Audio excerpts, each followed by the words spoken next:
Initiative was an important beginning, but not the end of their responsibilities. The Arab-Israeli conflict should no longer be used to distract the people of Arab nations from other problems.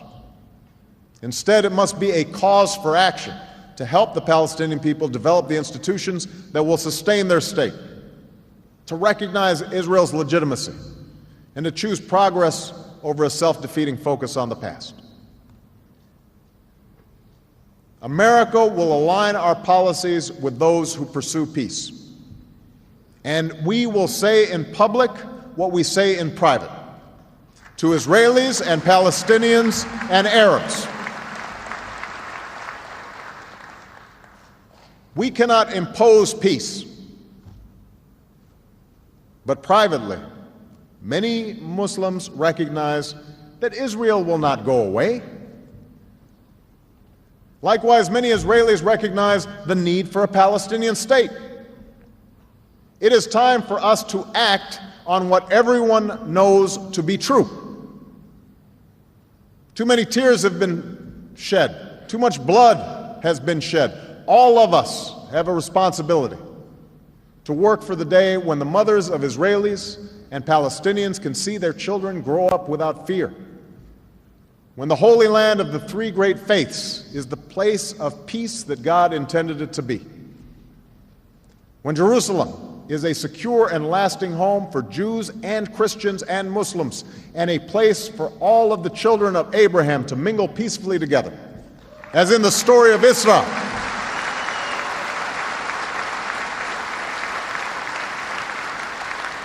As in the story of Isra, when Moses, Jesus, and Muhammad, peace be upon them, joined in prayer.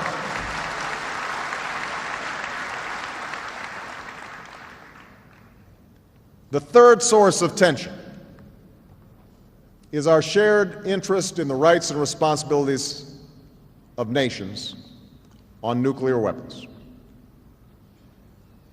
This issue has been a source of tension between the United States and the Islamic Republic of Iran. For many years, Iran has defined itself in part by its opposition to my country. And there is, in fact, a tumultuous history between us. In the middle of the Cold War, the United States played a role in the overthrow of a democratically elected Iranian government.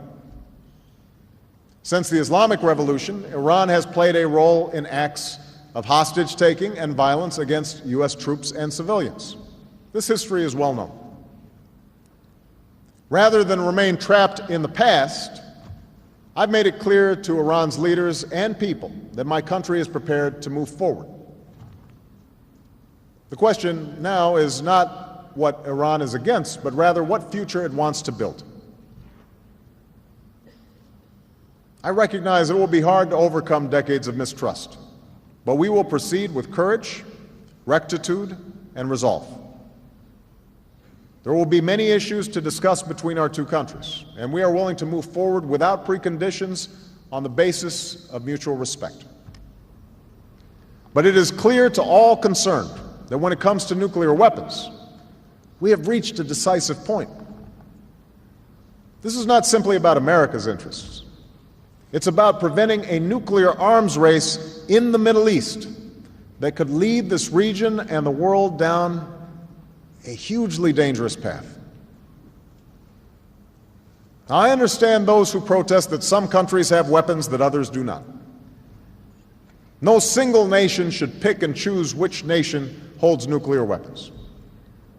And that's why I strongly reaffirmed America's commitment to seek a world in which no nations hold nuclear weapons.